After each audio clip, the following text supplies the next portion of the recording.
వాసు మనం రేపు కోర్టుకి అటెండ్ అవ్వాలి. Your Honor, I'm really sorry, Your Honor. But in my career of close to about 35 years, I've never seen something as preposterous or as absurd as this. పునర్జన్మ అంటే చేసిన తప్పుని కప్పిపుచ్చుకోవడానికి వేరే మార్గం లేక ఇలాంటి ఒక థర్డ్ గ్రేడ్ కాన్సెప్ట్తో వచ్చారు. ముద్దాయి ఒక ఫిల్మ్ మేకర్, యువర్ ఆనర్. ఒక వీడియో షూట్ చేసి దాన్ని ఇక్కడ ప్రెజెంట్ చేసి అదే ఎవిడెన్స్ అంటున్నారు. ఇది 16th సెంచురీ కాదు, your honour. We are in the 21st century. ఇలాంటి ఒక విషయాన్ని మనం ఎవిడెన్స్ గా కోర్టులో ఎక్సెప్ట్ చేస్తే రేపు మళ్ళీ ఇంకొకడు ఎవడో నేనే అంబానీ మళ్ళీ పుట్టాను, రిలయన్స్ ఆస్తి మొత్తం నాది అని వస్తాడు. But just to humbly remind the honourable court, your honour, hypnotherapy is not medically approved in India. Isn't it so, Professor? Yes, but there isn't. So, Your Honor, I will conclude with two things. Hypnosis results ni oka case lo సాక్ష్యంగా తీసుకోలేము. And secondly, పునర్జన్మ ఒక మూఢ నమ్మకం. దానికి scientific proof లేదు. That'll be all, Your Honor. With that, I rest my case. Thank you. You may leave now, ma'am. Krishnamurthy గారు, మీ నుదుటి మీద ఏంటది? నిలువునా, sir? విష్ణు భక్తులైన మీకు ప్రత్యేకంగా గుర్తు చేయని అవసరం లేదు. శ్రీ మహావిష్ణువు తన 7వ పునర్జన్మలో రాముడిలా అయోధ్యలోనే జన్మించాడు. అక్కడ మేం గుడి కట్టుకుంటామంటే కట్టుకోమని సుప్రీంకోర్ట్ ఆఫ్ ఇండియా పర్మిషన్ ఇచ్చిందే గాని రాముడికి సైంటిఫిక్ ప్రూఫ్ ఏంటి అని అడగలేదు, యువర్ ఆనర్. మూఢనమ్మకమని కొట్టిపారేయలేదు. 1939లో శాంతిదేవిగా తిరిగి జన్మించిన లబ్ధిబాయి కేస్ దేశమంతటా సంచలనమైనప్పుడు అందులో నిజానిజాలు తెలుసుకోవాలని 15 మంది ఇంటెలెక్చువల్స్తో ఒక కమిషన్ వేసి విచారించారు. ఈ దేశంలోకెల్లా అతి గొప్ప లాయర్ మహాత్మా గాంధీ గారు. అంతే తప్ప అది మూఢనమ్మకమని సిగ్గుపడలేదు. ఇన్ఫాక్ట్ శాంతిదేవి నిజంగానే పునర్జన్మ పొందారని ఆ కమిషన్ రిపోర్ట్ ఇచ్చింది. ఆ ఫోటోగ్రాఫ్స్ అండ్ డాక్యుమెంట్స్ మీకు అందజేస్తున్నాను.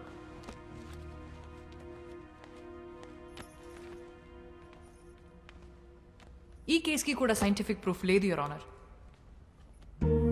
అలాగే నా క్లయింట్ వాసుదేవ్ కూడా రీఇన్కార్నేషన్ ఆఫ్ శ్యామ్ సింగారాయ్ కాబట్టే తన కథలు తనే తిరిగి రాసుకున్నాడు. There is no copyright violation in this case, your honour. నిజాన్నైతే నిరూపించొచ్చు, కానీ ఇది సత్యం. సాక్ష్యం ఉండదు, యువర్ ఆనర్.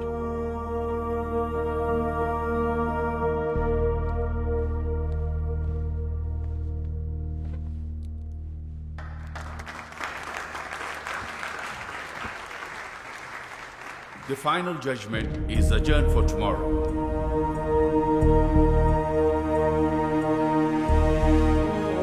దేశంలో సంచలనం సృష్టిస్తున్న శ్యామ్ సింగరాయ్ తిరిగి జన్మించాడన్న కేసులో ఇవాళే ఆఖరి తీర్పు వెలువడబోతోంది.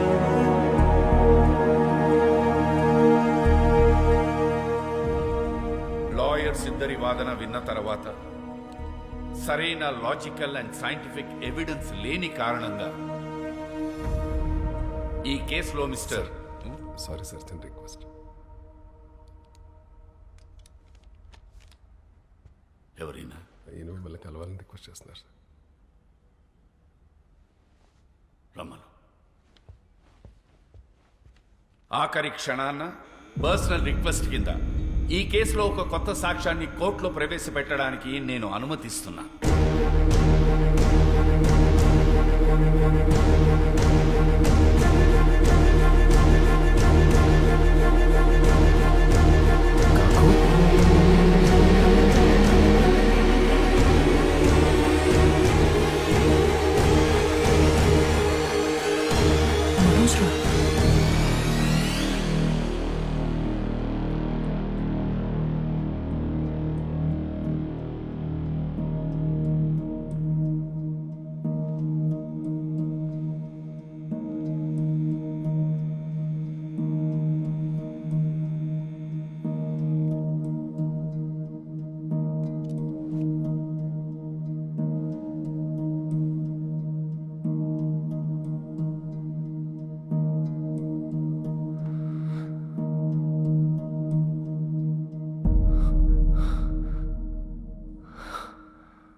చెప్పండి, ఈ కేసులో మీరేం చెప్పదలుచుకున్నారు?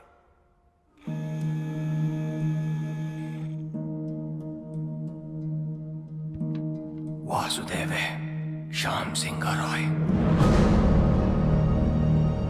నా తమ్ముడు శ్యామ్ బాబు తిరిగి వాసుగా జన్మించాడని నేను నమ్ముతున్నాను, పూర్తిగా నమ్ముతున్నాను.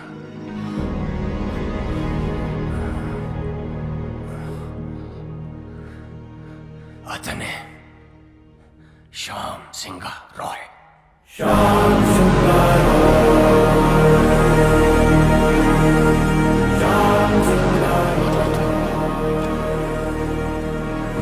Silence in the court, please. Please, thank you. Pardon me, Your Honor. Mr. Roy, వాసుదేవే Shyam Singha Roy అని 45 years బ్యాక్ మీ తమ్ముడు చనిపోయాడే, వాడు ఇప్పుడు మళ్ళీ తిరిగి పుట్టాడని 85 years ఉన్న మీరు చెప్తున్నారు, మీరు నమ్ముతున్నారు. ఫైన్. కానీ ఇదే విషయం నేను, జడ్జ్ గారు, కోర్టు, ఈ పబ్లిక్ వీళ్ళందరూ ఎందుకు నమ్మాలి? Can you give me one good reason why? Vasu Shyam Singharoy stories copy కొట్టలేదనడానికి మీ దగ్గర ఎవిడెన్స్ ఏదైనా ఉందా? శ్యామ్ సింగరాయ్ వాసుదేవ్గా మళ్ళీ తిరిగి పుట్టాడనడానికి మీ దగ్గర సాలిడ్ ప్రూఫ్ ఏదైనా ఉందా? I'm asking you mister Roy, please tell me. The court wants to know. ఉంది, ప్రూఫ్ ఉంది. నాతోనే అంతమవుతుందనుకున్న నిజాన్ని, సింగారాయ్ కుటుంబపు విషపు కోణాన్ని ఒకరు కోర్టులో బయట పెట్టారని తెలిసిన తర్వాత నా కాళ్ళు చేతులు ఆడలేదు.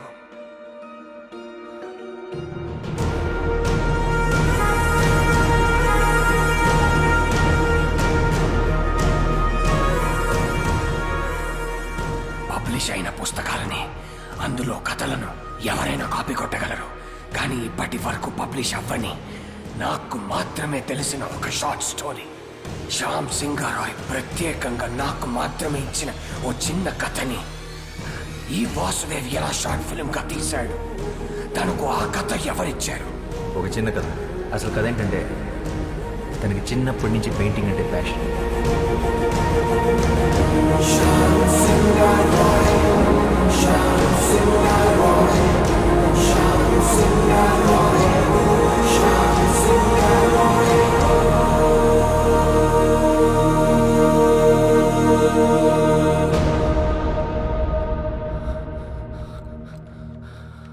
శ్యామ్ తన స్వదస్తురితో నాకు మాత్రమే ఇచ్చిన ఈ కథ.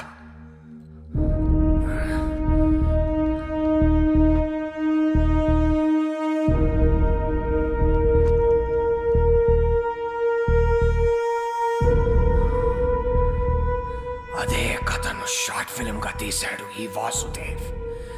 ఎలా?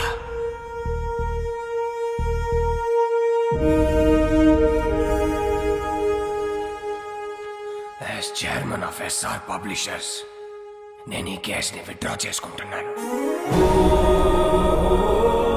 ఎందుకంటే ఈ 3 కథలే కాదు, ఈ కంపెనీకే తను ఓనర్. పిటిషనర్సే ఈ కేసు విత్డ్రా చేసుకున్నందుకు ఈ కేసు ఇంతటితో క్లోజ్ చేయబడింది.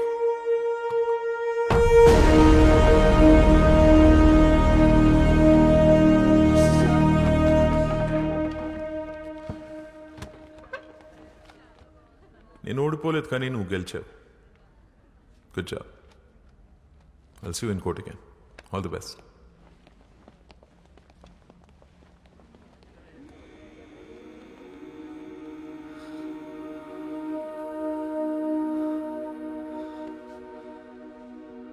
మన్ను,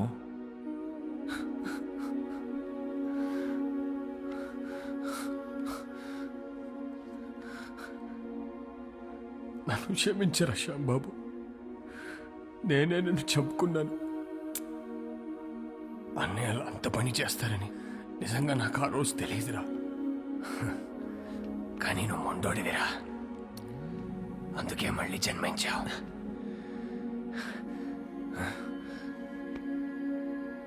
నీ కథలే నిన్ను గుర్తుపట్టాయి, నీ కథలే నిన్ను కాపాడుకున్నాయి. ఈ ఆస్తి, ఈ కంపెనీ అంతా నీదేరా, తీసేసుకో. ఏం చేసుకోవాలిరా దాంతో? జీవితాంతం తోడుంటానని మాటిచ్చి పెళ్లి చేసుకున్నాను రోజీని. మధ్యలోనే వదిలేసి వెళ్ళిపోయారు. ఆఖరి క్షణం వరకు ఎదురు చూస్తుంటుంది నేను తిరిగి వస్తానని. మళ్ళీ ఎందుకు పుట్టాను కూడా అర్థం కావట్లేదురా.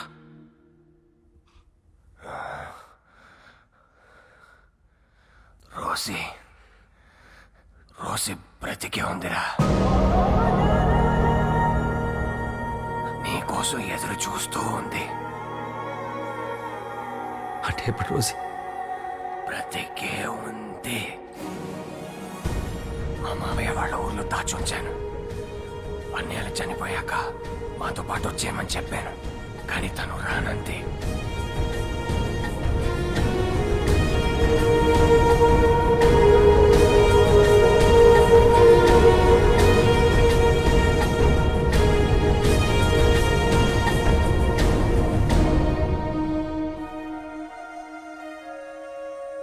తన సంకల్పం గొప్పదిరా. అందుకే నువ్వు మళ్ళీ జన్మించావు. ఇది నీతో చెప్పడానికే నేను ఇంకా బ్రతుకున్నాను అనుకుంటా.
పరవశలీలను కాదని అనగలమా? కథ కదిలే వరసన తమ ఎదలేం తడిసినా గత జన్మల పొడవున దాచిన దాహము ఇప్పుడే వీరికి పరిచయమా?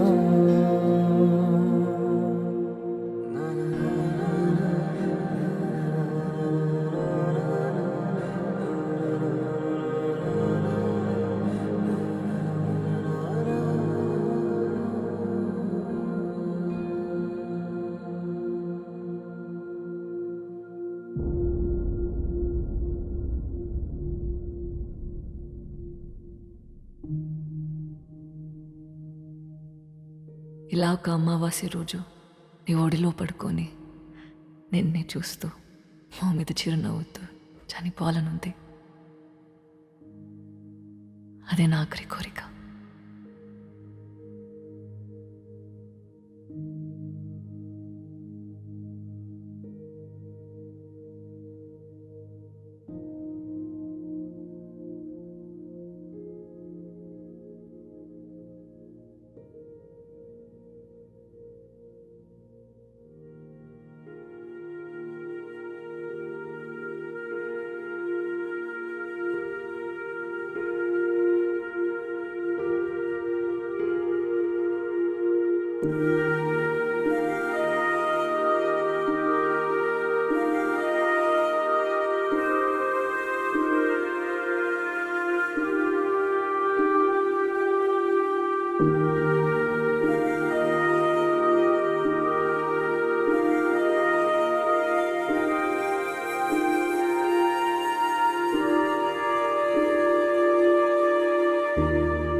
నాతో వచ్చేసే రోజే